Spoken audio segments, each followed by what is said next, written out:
مسیح کے خوبصورت نام میں آپ سب کو میری طرف سے سلام۔ آپ سب کا شکریہ کہ آپ آئے تاکہ ہم مل کر خداوند کی عبادت کریں اور اس کے نام کو عزت اور جلال دیں۔ خدا کا کلام جو ہماری راہ کے لیے روشنی اور ہمارے قدموں کے لیے چراغ ہیں، آج ہم مقدس یرمیہ کی زندگی کے اوپر غور کریں گے کہ خدا نے کس طرح سے مقدس یرمیہ نبی کو بلایا تاکہ وہ خدا کا کام کرے، اور خدا نے کس طرح سے اس کو سکھایا جن کے پاس خدا کا زندہ کلام ہے۔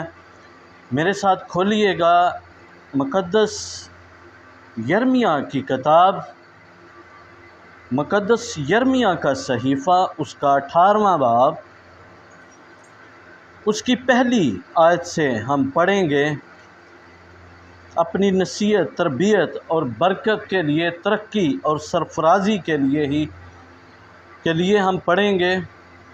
خدا کے زندہ کلام میں یوں لکھا ہے: خداوند کا کلام یرمیہ پر نازل ہوا کہ اٹھ اور کمار کے گھر جا، اور میں وہاں اپنی باتیں تجھے سناؤں گا۔ تب میں کمار کے گھر گیا اور کیا دیکھتا ہوں کہ وہ چاک پر کچھ بنا رہا ہے۔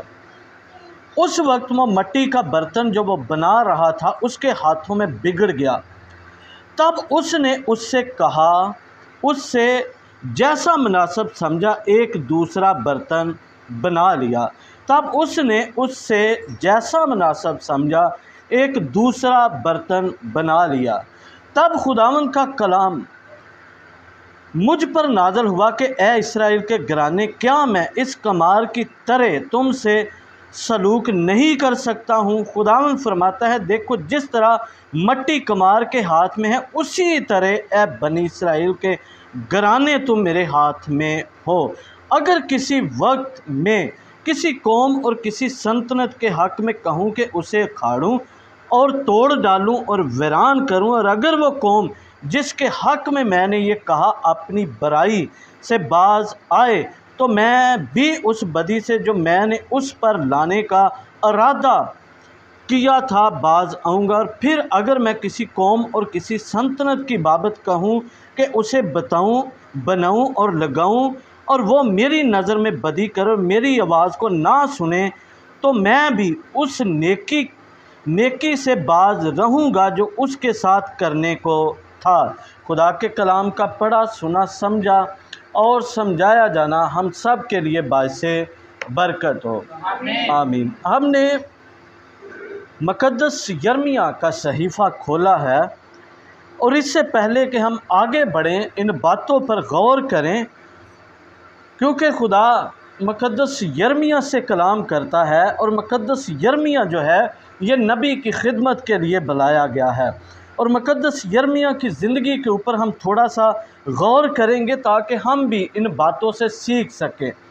مقدس یرمیہ نبی نے 5 بادشاہوں کے ساتھ کام کیا۔ کتنے بادشاہوں کے ساتھ؟ آپ میرے ساتھ رہیے گا۔ 5 بادشاہوں کے ساتھ کام کیا۔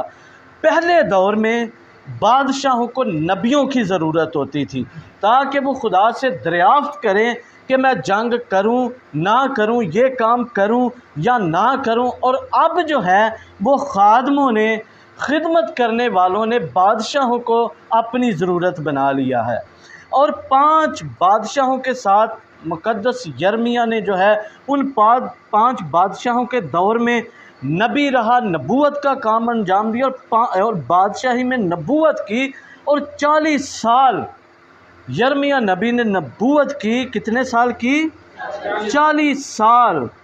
مقدس یرمیہ نے یروشلم کی بربادی کے لیے نبوت کی کہ یروشلم برباد ہو جائے گا، اور مقدس یرمیہ بچہ ہی تھا جب وہ نبی کی خدمت کے لیے بلایا گیا۔ خدا نے اسے بلایا اور کلام کیا کہ تم مت گھبرانا بڑے لوگوں کو دیکھ کر، کیونکہ میں نے تجھے تیری ماں کے باطن میں ہی چن لیا اور نبی ہونے کے لیے بلایا تاکہ تو نبوت کریں اور میرا کام کریں۔ اور مقدس یرمیہ جو ہے، اس کو جو ٹائٹل دیا گیا وہ آنسو بہانے والا نبی کہا گیا ہے۔ بائبل مقدس میں جتنے آنسو یرمیہ نبی نے بہائے ہیں اپنی قوم کے لیے، وہ کسی نبی نے نہیں بہائے۔ ایک جگہ پر یرمیہ نبی کہتا ہے کاش کہ میرا سر پانی ہوتا اور میری آنکھیں چشمہ، تو میں اپنی بنت قوم کے لیے دن رات آنسو بہاتا۔ اور یرمیہ نبی کو بہت سے دکھوں کا سامنا کرنا پڑا۔ جب آپ نبوت کرتے ہیں، جب آپ کلام کرتے ہیں، خدمت کرتے ہیں، تو مجھے اور آپ کو بہت ساری مشکلوں کا سامنا کرنا پڑ سکتا ہے، کیونکہ نبی کا کام ہے دوسروں کے گناہ ان پر ظاہر کرنا، ان کی بربادی ان پر ظاہر کرنا، اگر کوئی سلامتی کا پیغام ہے وہ ان پر ظاہر کرنا۔ اور نبی جو ہے وہ ہمیشہ خدا سے کلام لیتا اور ڈائریکٹلی جو ہے وہ عوام کو دے دیتا، اس لیے ایک نبی کو دکھوں کا سامنا کرنا پڑتا ہے۔ یرمیہ کے دکھوں کی گہرائیوں کا اندازہ لگانا یہ انسان کے بس کی بات نہیں ہے۔ اتنے دکھوں میں سے وہ گزرا، اتنی پریشانیوں میں سے گزرا کہ انسان جو ہے وہ ان کا اندازہ نہیں لگا سکتا۔ یرمیہ نبی نے اس نافرمان قوم کے لیے رات دن آنسو بہائے، ان میں سے ایک آدمی نے بھی توبہ نہیں کی۔ حیران کرنے والی بات یہ ہے 40 سال نبوت کی، رات دن آنسو بہائے، لیکن اس منادی کے وسیلہ سے ایک شخص نے بھی توبہ نہیں کی۔ اس میں یرمیہ نبی کا قصور نہیں ہے۔ ایک منادی کرنے والے کا کام ہے منادی کرنا، نبوت کرنے والے کا کام ہے نبوت کرنا، خدمت کرنے والے کا کام ہے خدمت کرنا، لیکن یرمیہ نے، مقدس یرمیہ نے اپنا کام کیا، انہوں نے توبہ نہیں کی، وہ برباد ہوئے۔ اور اسی طرح مقدس نوح نے 120 برس منادی کی، لوگوں نے توبہ نہیں کی اور وہ برباد ہو گئے، لیکن وہ بچ گیا۔ اور ان میں سے ایک آدمی نے بھی توبہ نہ کی۔ یرمیہ نبی نے بت پرستی کی بدی کے خلاف نبوت کی۔ بھائی یہ جو آپ کام کر رہے ہیں یہ بت پرستی ہے، یہ بدی ہے، کیونکہ لوگوں نے کیا کیا تھا کہ ہیکل کے اندر بت رکھ دیے تھے، بت نصب کر دیے تھے، اور اس کے خلاف یرمیہ نبی نے نبوت کی اور اسے دکھوں کا سامنا کرنا پڑا۔ اور اس سے بڑھ کر بھی کیا ہوا کہ لوگ اپنے بچوں کو قربان کرتے بتوں کے آگے، یہاں تک بدی جو تھی وہ بڑھ چکی تھی۔ مقدس یرمیہ نبی نے بہت سارے دکھوں میں کام کیا، مشکلوں میں کام کیا، اس کو بہت ساری قربانیاں دینی پڑی، خدمت میں قربانی دینی پڑتی ہے۔ خدا کے ساتھ جب ہم چلتے ہیں ہمیں قربانی دینی پڑتی ہے، اور خاص 3 چیزوں کی قربانی جو تھی وہ یرمیہ نبی نے دی۔ کتنی چیزوں کی قربانی؟ 3 چیزوں کی قربانی دی۔ نمبر 1، 12ویں باب کو جب ہم پڑھتے ہیں وہاں پر 3 قربانیوں کا ہمیں ذکر نظر آتا ہے۔ ایسے ہی سنیں مجھ سے۔ نمبر 1، اپنے لوگوں کو ترک کیا، یعنی ان کے غلط کاموں کے ساتھ کمپرومائز نہیں کیا۔ وہ کسی شادی پر گیا تو اس نے یہ نہیں کہا کہ چلو خیر ہے کچھ نہیں ہوتا۔ اگر دوستوں میں بیٹھا اس نے دوستوں کی طرح جو ہے وہ اپنی زبان استعمال نہیں کی، اپنے کام نہیں کیے، اور گناہ بت پرستی اتنی بڑھ چکی تھی کہ اس نے اپنے لوگوں کو ترک کر دیا، اپنے لوگوں کی قربانی دی۔ دوسرے نمبر پر اپنی میراث کو رد کر دیا، یعنی اپنی میراث اس نے وہاں پر چھوڑ دی۔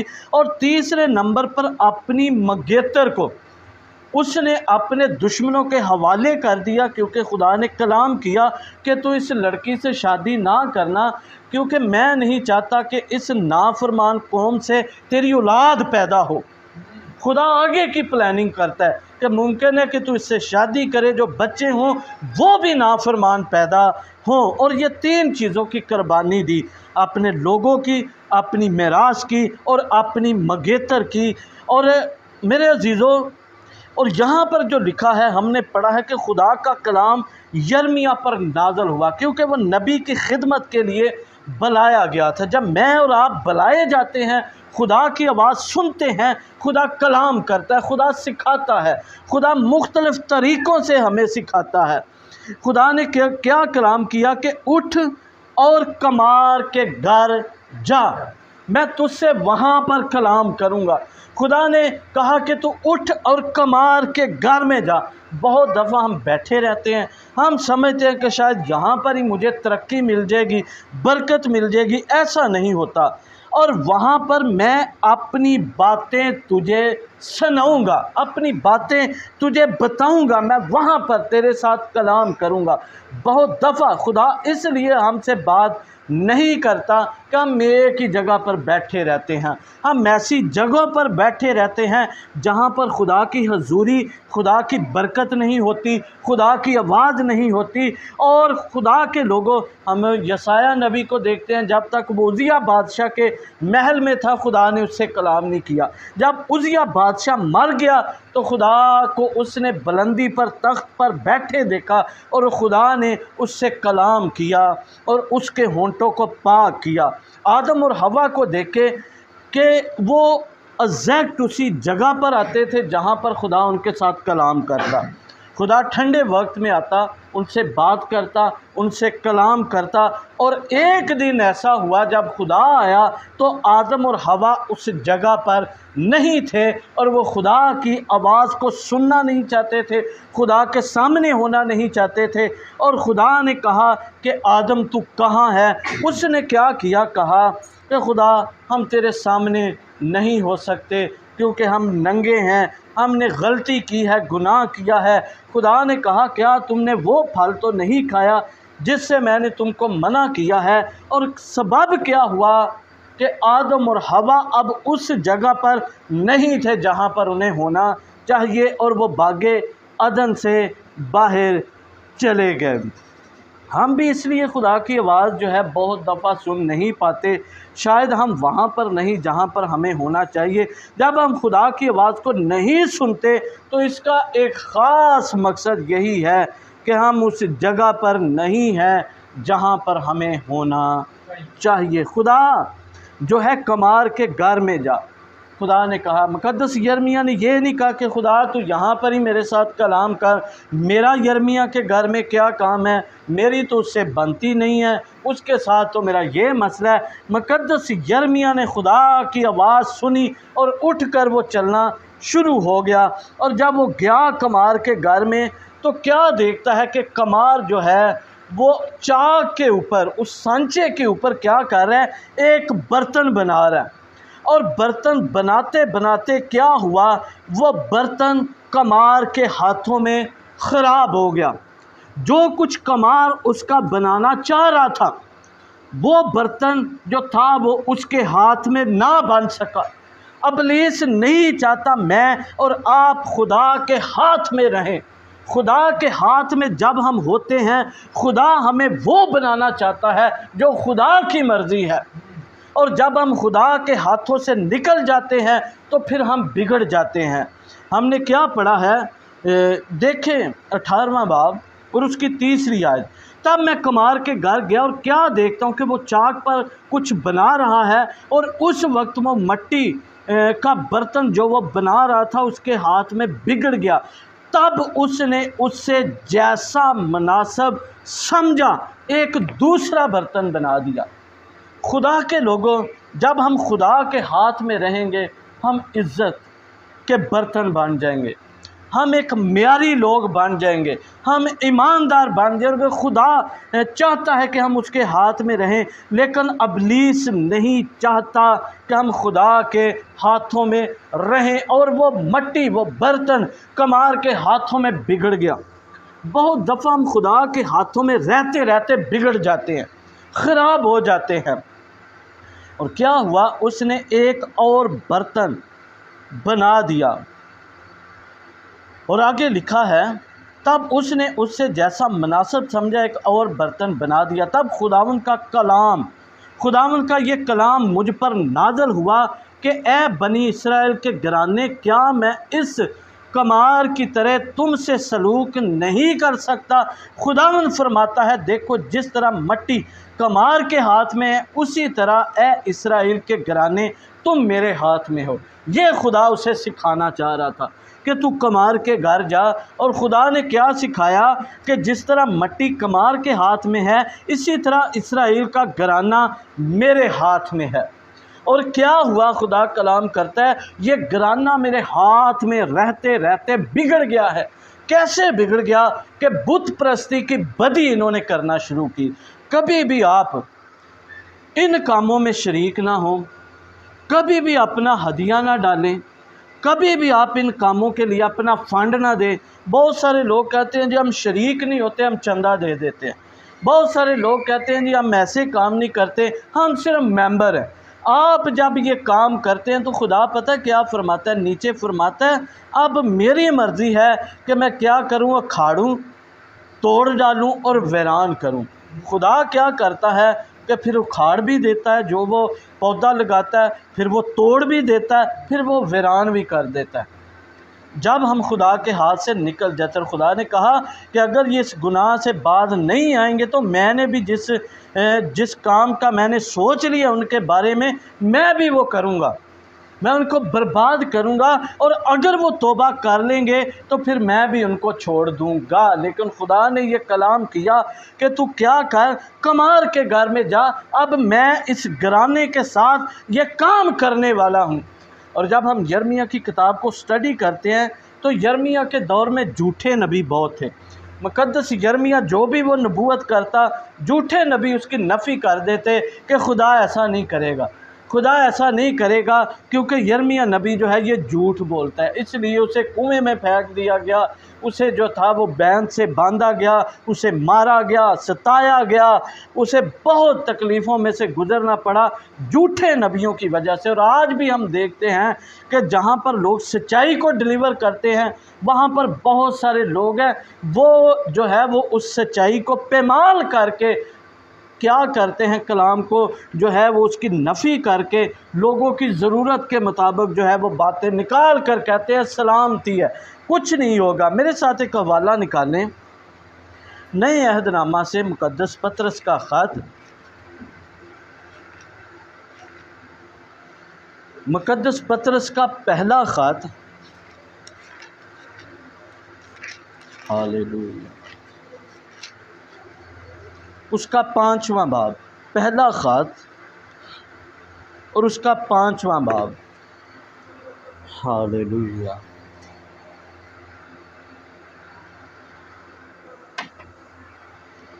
نکال لیا جی صاحب نے؟ یہاں پر پہلی آیت میں لکھا ہے تم میں جو بزرگ ہیں میں ان کی طرح بزرگ اور مسیح کے دکھوں کا گواہ اور ظاہر ہونے والے جلال میں شریک بھی ہو کر ان کو یہ نصیحت کرتا ہوں۔ اب یہاں پر کیا لکھا ہے؟ میں بزرگ، میں ان کی طرح بزرگ اور مسیح کے دکھوں کا گواہ ہوں۔ سنیے گا غور سے، جو مسیح کی گواہی دیتے ہیں وہ مسیح میں دکھوں کے شریک ہیں۔ اور آگے لکھا ہے دوسری آیت میں کہ خدا کے اس گلہ کی گلے بانی کرو جو تم میں ہے، لاچاری سے نگہبانی نہ کرو، بلکہ خدا کی مرضی کے موافق خوشی سے اور نجائز نفع کے لیے نہیں بلکہ دلی شوق سے، اور جو لوگ تمہارے سپرد ہیں ان پر حکومت نہ جتاؤ بلکہ گلہ کے لیے نمونہ بنو۔ اور جب سردار گلے باندھ ظاہر ہوگا تو تم کو جلال کا ایسا صحرا ملے گا جو مر جانے کا نہیں ہے، جو مر جانے کا نہیں۔ اے جوانو، تم بھی بزرگوں کے تابع رہو، بلکہ سب کے سب ایک دوسرے کی خدمت کے لیے فروتنی سے کمر بستہ رہو، اس لیے کہ خدا مغروروں کا مقابلہ کرتا ہے مگر فروتنوں کو توفیق بخشتا ہے۔